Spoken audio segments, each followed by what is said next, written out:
पता नहीं मेरा मुंह सही है। हाँ कमाल दा अच्छा। कमाल आ गल इंज है जनाब, बड़ी मुद्दत के बाद मलक मुबशर सहन मेरी ढेर चढ़ गया। भाई है साडा, बहुत अच्छा बंदा, ते काफ़ी जियां फिर मैश की भी वो गल सही करदा। ते अज मैं मलक साहब नूं काबू कर लिया।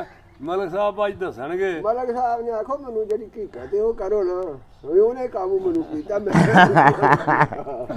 भाई अजकल वाढ़ियां दी बहार है, गंदम की कटाई के दिन है, ते अजकल वाढ़ियां दी बहार है। पिंडां दे विच की माहौल हुंदा सी, हांजी, ते खूह किवें वगदे सन, वाढ़ियां किवें हुंदियां सन, धामां किवें पैंदियां सन, हांजी, ते किस तरह फिर गुहाई किस तरह हुंदी सी कणक दी, ते ओह दाणे किस तरह घरियां पड़दे हन, ਉਹਦੀ ਤਕਸੀਮ ਕਿਵੇਂ ਹੁੰਦੀ ਸੀ ਬੋਲ ਦੇ ਉੱਤੇ।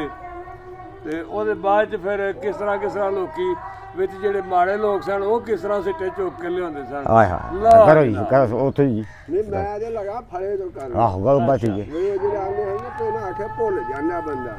ਤੇ ਮੈਂ ਮਿਸਾਲ ਦੇ ਰਿਹਾ ਜਿਹੜੇ ਮੰਨੇ ਦਾ ਉਹ ਮੱਝਾਂ ਨਾਲ ਗਾਂਦੇ ਹਨ ਨਾ ਛੋਟੀਆਂ ਛੋਟੀਆਂ। ਹਾਂ ਹਾਂ ਤੇ ਉਹਨਾਂ ਦੀ ਇੱਕ ਮਿਸਾਲ ਉਹਨੇ ਦਿੱਤੀ ਕਿ ਸੌਣ ਭਾਦਰ ਜਿਹੜਾ ਨਮੇਰੂ ਮੱਝ ਅਜ਼ਾਨ ਵਾਲੀ ਗੱਲ ਵਿੱਚ ਨਹੀਂ ਕਰਨੀ। ਹਾਂ ਚਲ ਬੰਦ। अस्सलाम वालेकुम। यार मैं गल सुनी सी भी वो सोलर ते भी हुण टैक्स लगन लगा, ते होर को 2 महीने ठहर के फिर वो सूरज ते भी टैक्स लगना। हाँ जी, ते खीर नाल आंदे ने चंद ते भी जा रहे ने। मेरा ख्याल है खुदा दी खुदाई ते ये कब्जा करके ना सारी खा छानी है, इन्हें छड्डना तीला नहीं। मलक साहब तुहाडी की राय है वे इहदे बारे च? ਕਿ ਆਪ ਜੋਗੀ ਦਾ ਗਵਾਂਢ ਬੁਲਾਵੇ जी ਤੋ 2-3 ਖਾਨ ਨੇ ਜੀ ਇਸ ਕਿਸਮ ਦੇ जी ਤੇ ਆਪ ਜੋਗੀ ਨਾਲ 5 ਪੀਰ ਨਾਲ ਯਾਨੀ ਕਿ ਆਪਣਾ ਕੁਝ ਸਵਾਰ ਕੋਈ ਨਾ ਸਕਣਾ। ਉਹ ਬਈ ਤੁਸੀਂ ਚੰਨ ਤੇ ਕੀ ਲੈਣ ਚੱਲੇ ਹੋ? ਜੋ ਕੋਈ ਜ਼ਮੀਨ ਤੇ ਤੁਹਾਂ ਸਵਾਰਿਆ ਇਹੀ ਤੁਹਾਂ ਚੰਨ ਤੇ ਜਾ ਕੇ ਕਰਨ ਲੈਣਾ। ਉਹਦਾ ਵੀ ਉਲਟਾ ਉਹ ਐਡਜਸਟਮੈਂਟ ਪਾ ਕੇ ਉਹ ਜਿਹਾ ਡੈਮ ਬਣਿਆ ਨਹੀਂ ਅਜੇ ਤੇ ਟੈਕਸ ਸਾਡੇ ਪਹਿਲਾਂ ਬਿੱਲਾਂ 'ਚ ਆਉਣ ਡੇ ਨੇ, ਇਹਦਾ ਵੀ ਕੋਈ ਬਿੱਲਾਂ ਵਿੱਚ ਪਾ ਛੱਡਣ ਦੇ। बिल्कुल ਵਾਮ ਦਾ ਤੇ ਇਹੀ ਸੌੜਨਾ ਨਾ ਜੀ, ਤੇ ਆਪ ਹੀ ਇੰਜੇ ਤਕਰੀਰਾਂ ਕਰ ਕੇ ਉਹਨਾਂ ਕੰਮ ਪਿਆ ਕਰਨਾ। ਤੇ ਕੋਈ ਹਿਸਾਬ ਨਹੀਂ ਕਿਤਾਬ ਦੀ। ਉਹ ਜਦੋਂ ਪੀਰ ਹੋਣਾ ਨੇ ਇਹਨਾਂ ਦਾ ਹਿਸਾਬ ਹੋਵੇ ਜਨਾਬ, जी ਕੋ ਪੀਰ ਜਨਾਬ ਵਿਆਹ ਕੀਤਾ ਤੇ ਵਿਆਹ ਤੋਂ ਫਾਰਗ ਸ਼ਰਕ ਹੋਵੇ ਨਾ ਜਦੋਂ, जी ਤੇ ਉਹਨਾਂ ਫਿਰ ਉਹ ਲਾਗਾ ਨਾ ਟਾਈਮ ਸੀ जी ਤੇ ਉਹ ਲਾ ਸ਼ਕਦ ਉਹ ਪਹਿਲਾਂ ਗਿਆ ਨਾਈ ਕਿਉਂਕਿ ਉਹ ਮਰੀਜ਼ ਸੀ। ਉਹਨਾਂ ਆਖਿਆ ਹਾਂ ਬਈ ਪੀਰ ਸਾਹਿਬ थोड़ा ਨੇ सारा बुलंद बोलना जी। ਪੀਰ ਸਾਹਿਬ ਨੇ ਆਖਿਆ ਫਰਮਾਇਆ ਕਿ ਆਮ ਨਾਈਆ ਤੂੰ ਪੈਸੇ ਲੈਣੇ ਕਿ ਦਵਾ ਲੈਣੀ ਹੈ। जी ਉਹ ਮਰੀਜ਼ ਸੀ, ਉਹ ਸ਼ਰਮਿੰਦਗੀ ਨਾਲ ਹੁਣ ਕੀ ਕਹਿ ਸਕਦਾ ਸੀ। ਉਹਨੇ ਕੋਈ ਸਿਰ ਨੀਵਾ ਕਰਕੇ ਉਹਨੇ ਆਖਿਆ ਚਲੋ ਸਰਕਾਰ ਦਵਾਈ ਦੇ ਛੱਡੋ। अच्छा ਉਹ ਤਾਂ ਦਵਾ ਲੈ ਕੇ ਫਿਰ ਕਮਿਆਰ ਦੀ ਵਾਰੀ ਏ, ਉਹਨੂੰ ਵੀ ਇਸ ਤਰ੍ਹਾਂ ਉਹਨਾਂ ਸਵਾਲ ਕੀਤਾ, ਉਹਨੇ ਆਖਿਆ ਦਵਾਈ ਦੇ ਛੱਡੋ। जी ਇਸ ਤਰ੍ਹਾਂ ਸਾਰੇ ਦੁਆਵਾਂ ਨਾਲ ਭੁਗਤਾ ਛੱਡੇ। जी ਫਿਰ ਆਈ ਮਰਾਸੀ ਦੀ ਵਾਰੀ। जी ਤੇ ਉਹਨੇ ਨਾ ਮਰਾਸੀ 'ਚ ਕੋਈ ਤੇਜ਼ ਹੋ ਤਬੀਅਤ ਦੇ ਹੁੰਦੇ ਨੇ, अच्छा ਤੇ ਮਹਾਰਾਜ ਨੂੰ ਪੁੱਛਿਆ ਪੀਰ ਸਾਹਿਬ ਨੇ ਕਿ ਮਰਾਸੀ ਆ ਮੈਂ ਦਵਾ ਲੈਣੀ ਹੈ ਕਿ ਪੈਸੇ ਲੈਣੇ ਨੇ? अच्छा ਉਹਨੇ ਆਖਿਆ ਜੀ ਪੀਰ ਜੀ ਇੰਜ ਕਰੋ 50 ਰੁਪਈਆ ਦੀ ਦਵਾ ਦੇ ਛੱਡੋ अच्छा ਤੇ 50 ਰੁਪਏ ਨਗਦ ਦੇ ਛੱਡੋ। सही ਉਹਨੇ ਆਖਿਆ ਠੀਕ ਹੈ ਗੱਲ। ਪੀਰਾਂ ਦੁਆ ਮੰਗਣੀ ਸ਼ੁਰੂ ਕੀਤੀ, ਜੀ। ਬਹੁਤ ਲੰਬੀ ਚੌੜੀ ਮੰਗੀ ਤੇ ਦੁਆ ਮੰਗ ਕੇ ਬਾਤ ਫੇਰ ਕੇ ਨਾ ਮੂੰਹ ਤੇ ਉਹਨੇ ਆਖਿਆ ਮਰਾਸੀਆ ਗੱਲ ਸੁਣ ਬਾਈ, ਦੁਆ ਟੁਰਦੀ ਤੇਰੇ ਨਾਲ ਵੱਧ। तेरे वाल वध टुर गए ਆਹੋ ऐ जे इजी पैसा कीते ने ते ਆਹੋ गलती ਦੁਆ ਤੇਰੇ ਨਾਲ ਕੋ 500 ਰੁਪਏ ਦੀ ਟੁਰ ਗਈ ਹੈ। ਇਹ ਦੁਆ ਤੇ ਕਿ ਤੂੰ 50 ਰੁਪਏ ਆਪਣੇ ਵਿੱਚੋਂ ਰੱਖ ਲਿਆ ਤੇ 450 ਮੈਨੂੰ ਵਾਪਸ ਕਰ ਛੱਡ। सही ਉਹ ਮਰ ਪਿੱਟ ਕੇ ਲੋਕਾਂ ਜਾਨ ਛਡਵਾਈਏ ਬਿੱਲਿਆਂ ਤੋਂ जी ਕਿ ਬਿੱਲ ਜਾਨ ਨਹੀਂ ਛੱਡਦੇ, ਬਿਜਲੀ ਆਉਂਦੀ ਕੋਈ ਨਹੀਂ बिल्कुल ਤਾਂ ਬਿੱਲ ਜਿਹੜੇ ਨੇ ਉਹ ਵੱਧ ਤੋਂ ਵੱਧ जी ਉਹਦੇ ਕੋਲ ਜਾਨ ਛਡਵਾ ਲਈ। ਉਹਨਾਂ ਆਖਿਆ ਚਲੋ ਜੀ ਰੋਜ਼ ਕਬਰ ਕਢਾਉਣ ਨਾਲ ਇੱਕੋ ਵਾਰੀ ਕਢਾਉਂਦੇ ਆ, ਉਹ ਜੋ 2 ਲੱਖ ਰੱਖਦਾ ਉਹਦਾ 16 ਲਾ ਲੈਂਦੇ ਆ। हाँ ਹੁਣ ਤੇ ਵੀ ਇਹਨੇ ਟੈਕਸ ਲਾ ਦਿੱਤਾ। ਜਨਾਬ ਆਲਾ ਪੀਰ ਸਾਹਿਬ ਨੇ ਆਖਿਆ ਕਿ ਉਹ ਤੁਹਾਡੇ ਨਾਲ ਜ਼ਿਆਦਾ ਟੁੱਟ ਗਿਆ, ਹਾਂਜੀ ਉਹ ਸਾਡੇ ਨਾਲ ਵਾਪਸ ਕਰ ਛੱਡੋ। साढ़े वाल वापस करो ਉੱਥੇ ਵੀ ਟੈਕਸ ਲਾ ਦਿੱਤਾ। ਹੁਣ ਕਿੱਧਰ ਜਾਣਾ ਭਾਜੀ? ਅਸੀਂ ਤੇ ਕੋਈ ਸਾਡਾ ਕੋਈ ਹਾਲ ਹੈ ਪਤਾ ਨਹੀਂ। ਕੌਮ ਦੇ ਮਿੱਬ ਨੇ ਕੀ ਕਰੂ ਨੇ ਸਾਡੇ ਨਾਲ। ਤੇ ਇਹ ਭਾਈ ਜੀ ਜਿਨ੍ਹਾਂ ਨੂੰ ਵੇਖੋ ਨਾ, ਉਹ ਹੁਣ ਰੋਜ਼ ਲਿਖਿਆ ਹੁੰਦਾ ਉਹ ਮਤਲਬ ਸਾਡੇ ਕੋਲ 500 ਰੁਪਈਆ, ਸਾਡੇ ਕੋਲ 500 ਲੀਟਰ ਜਿਹੜਾ ਨਾ ਉਹ ਤੇਲ ਮੁਫਤ, 2-250 ਮਿਲੀਅਨ ਜਿਹੜੇ ਜਨਾਬੇ ਵਾਲਾ ਯੂਨਿਟ ਜਿਹੜਾ ਉਹ ਮੁਫਤ ਜਾਂਦਾ ਪਿਆ। ਉਹਨਾਂ ਨੂੰ ਨਹੀਂ ਕਿਸੇ ਨੂੰ ਘੱਟ ਕਰਨਾ। अच्छा एक होर ਧਿਆਤ ਹੈ ਜੇ ਇਹ ਵਿੱਚ ਆਖਿਓ ਨਾ ਵੀਡੀਓ ਦੇ, ਜੇ ਇਹਨਾਂ ਨੂੰ ਡਾਕੂ ਆਖੀਏ ਨਾ ਤੇ ਅੰਦਰ ਵੀ ਘਰ ਛੱਡਦੇ ਜੇ, ਇਹ ਨਹੀਂ ਆਖਣਾ। ਉਹ ਨਹੀਂ ਜੀ, ਉਹ ਅਸਾਂ ਕਦੀ ਆਖਣਾ ਜੀ, ਉਹ ਆਟੋਮੈਟਿਕ ਨਜ਼ਰ ਪਿਆ ਹੁੰਦਾ ਕਿ ਕੀ ਨੇ ਸਾਸੀ ਕੀ ਆਖਣਾ।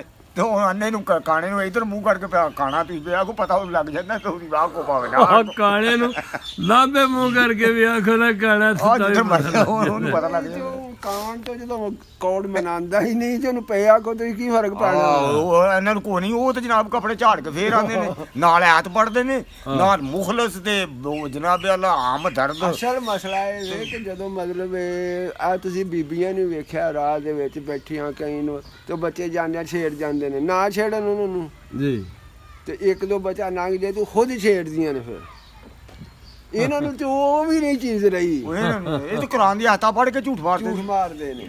ਮਤਲਬ ਇਹਨਾਂ ਨੂੰ ਉਹ ਚੜਦਾ ਹੀ ਨਹੀਂ, ਗੁੱਸਾ ਚੜਦਾ ਹੀ ਨਹੀਂ, ਵੱਟ ਚੜ 4 ਵਜੇ ਤੇ ਸਵਾਸ ਦਾ ਵਿਆਹ ਹੁਣ ਚਾਣੇ ਤੇ ਚੱਲੇ ਨੇ, ਹੁਣ ਉਹਦਾ ਬੇੜਾ ਕਰ ਲੱਗੇ। ਮੌਕਾ ਦਿੱਤਾ ਤੇ ਉਹਨੇ ਅੱਛਾ ਡਾਕਟਰ ਫਾਨ ਨੇ ਆਖਿਆ ਵੀ ਟੈਕਸ ਲੱਗਣ ਲਗਾਇਆ ਬਈ ਦੁਹਾਣਿਆਂ 'ਚ ਟੀਕੇ ਲੱਗਦੇ ਨੇ, ਆਹੋ ਰੰਗ ਵਾਲੇ ਤੇ ਮਿਠਾਸ ਵਾਲੇ ਤੇ ਕੱਚੇ ਪੱਕੇ ਕਰਨ ਵਾਲੇ। ਅੱਛਾ ਤਾਂ ਉਹ ਸਾਰੀ ਦੁਨੀਆ ਡਾਕਟਰ ਫਾਨ ਦੇ ਖਿਲਾਫ ਹੋ ਗਈ ਹੈ। ਹਾਂਜੀ ਤੇ ਬਾਅਦ ਚ ਬਿਆਨ ਦਿੱਤਾ ਕਿ ਮੈਂ ਤੇ ਉਹ ਰੇਟ ਘਣ ਵਾਮ ਦਾ ਫਾਇਦਾ ਹੀ ਹੈ ਨਾ, ਰੇਟ ਘਟਿਆ। ਅੱਛਾ ਉਹ ਤੇਰਾ ਬੇੜਾ ਕਰਕੇ ਤੈਨੂੰ ਦਵਾਣੇ, ਤੂੰ ਡਾਕਟਰੀ ਦਾ ਕੋਈ ਕਰ, ਉਹ ਕੋਈ ਫਾਰਮੂਲਾ ਦੇ, ਉਹ ਕੋਈ ਸਾਨੀਆਂ ਕਰ, ਦਵਾ ਨੂੰ ਰਿਆਤ ਕਰਨ ਦਾ ਕੋਈ ਕਰ ਮਨਸੂਬਾ, ਤੂੰ ਦਵਾਣਿਆ ਤੇ ਰਿਆਤ ਕਰਨ ਲੱਗਾ। ਉਹ ਵੀ ਮਲ ਸਾਹਿਬ ਇੱਕ ਗੱਲ ਦੱਸੋ ਹਾਂ ਕਿ ਇਹ ਦੁਹਾਣਿਆਂ ਤੇ ਚਲੋ ਟੀਕੇ ਲੱਗਦੇ ਨੇ ਜਾਂ ਨਹੀਂ ਲੱਗਦੇ, ਕੌਣ ਲਾਂਦਾ ਤੇ ਕਿਸੇ ਟੀਕੇ ਲੱਗੇ ਮੈਂ ਕਦੀ ਹੋਇਆ ਕੁਝ ਲੱਗਦੇ ਨੇ ਜਾਂ ਨਹੀਂ ਲੱਗਦੇ, ਇਸ ਗੱਲ ਤੇ ਨਹੀਂ ਜਾਣਾ। ਦੁਹਾਣਾ ਕੱਚਾ ਬੜਾ ਨਿਕਲਦਾ ਹੁੰਦਾ ਸੀ ਅੱਗੇ, ਹੁਣ ਕੱਚੇ ਨਹੀਂ ਨਿਕਲਦੇ ਪਏ। ਕਿਆ ਇਹ ਕੱਚੇ ਦੁਹਾਣੇ ਨੂੰ ਵੀ ਟੀਕੇ ਨਾਲ ਹੀ ਪਕਾਇਆ ਜਾਂਦਾ? ਉਹ ਤਕਨੀਕ ਹੈ ਨਾ ਜੀ, ਅੱਗੇ ਇਸ ਤਰ੍ਹਾਂ ਦੀਆਂ ਆਸਾਨੀਆਂ ਨਹੀਂ ਸਨ, ਹੁਣ ਜਿਸ ਤਰ੍ਹਾਂ ਦੇ ਉਹ ਫਾਲਤਾ ਕਰਦੇ ਨੇ ਜੀ ਜਾਂ ਜਿਸ ਤਰ੍ਹਾਂ ਦੇ ਉੱਤੇ ਉਹ ਸਾਇਆ ਸੋਇਆ ਕਰਦੇ ਨੇ, ਜੀ ਤੇ ਉਹ ਮੌਸਮ ਦਾ ਹਿਸਾਬ ਹੈ, ਪਾਣੀ ਲਾਉਣ ਦਾ ਹਿਸਾਬ ਹੈ, ਉਹ ਤੁਹਾਡੇ ਕੋਲ ਜਿੰਨੇ ਵੀ ਅੱਗੇ ਹਾਲਾਤ ਸਨ, ਜੀ ਇਹ ਜਿਹੜੇ ਹੁਣ ਹਾਲਾਤ ਨੇ ਉਹ ਅੱਗੇ ਹੈ ਨਹੀਂ ਸਨ। ਅੱਗੇ ਨਹੀਂ ਸਰ। ਤੇ ਇਸ ਵਾਸਤੇ ਕੋਈ ਬੀਆਂ ਦਾ ਵੀ ਫਰਕ ਹੈ, ਤੇ ਕੋਈ ਲਾਉਣ ਦੀ ਤਕਨੀਕ ਵੀ ਹੈ ਨਾ, ਲਾਉਣ ਦੇ ਕਦੋਂ ਲਾਉਣਾ ਹੈ, ਕੀ ਕਰਨਾ ਹੈ, ਬਿਲਕੁਲ। ਕਾਰੀਗਰੀ ਵੀ ਹੈ। ਹੋਰ ਇਹ ਟੀਕਿਆਂ ਨਾਲ ਨਹੀਂ ਪੱਕਦੇ ਜਾਂ ਇਸ ਤਰ੍ਹਾਂ ਦੇ ਨਹੀਂ ਪੱਕਦੇ। ਤੁਸੀਂ ਜਿਹੜਾ ਕੋਈ ਵੇਖਿਆ ਨਾ ਨਹੀਂ ਕੱਚੇ ਨਿਕਲਦੇ, ਕੱਚੇ ਨਿਕਲਦੇ ਨੇ। ਨਿਕਲਦੇ ਹਨ ਉਹ ਉਹਨੇ ਨਹੀਂ ਨਿਕਲਦੇ ਜਿਸ ਤਰ੍ਹਾਂ ਤੁਸੀਂ ਉਹ ਜਿਹੜਾ ਹਿਸਾਬ ਲੈਂਦੇ ਹੋ ਤੋਂ ਮਤਲਬ ਕਾਰੀਗਰੀ ਹੋ ਗਈ ਹੈ, ਉਦੋਂ ਲੋਕਾਂ ਨੂੰ ਇੰਨਾ ਨਹੀਂ ਸੀ ਸਮਝ। ਆਹ ਤਰੀਕਾ ਕਰ ਤੇ ਹੁਣ ਤਰੀਕਾਕਾਰ ਜਿਹੜਾ ਨਾ ਕਾਰੀਗਰੀ ਦਾ ਉਹ ਵੱਧ ਗਿਆ ਵੇ। ਜੀ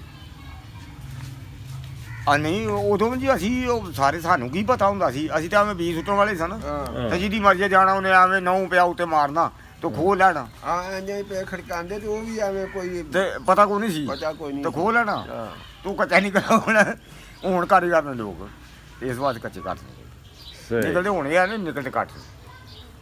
ਚਲੋ ਮੋਹ ਠੀਕ ਨਾਲ ਹੋ ਤੇ ਗਿਆ। ਬੁਨਿਆਦ ਨਾਲ ਜਿਹੜੀ ਚੀਜ਼ ਹੋ ਜਾਂਦੀ ਹੈ, ਬੁਨਿਆਦ ਪੂਰੀ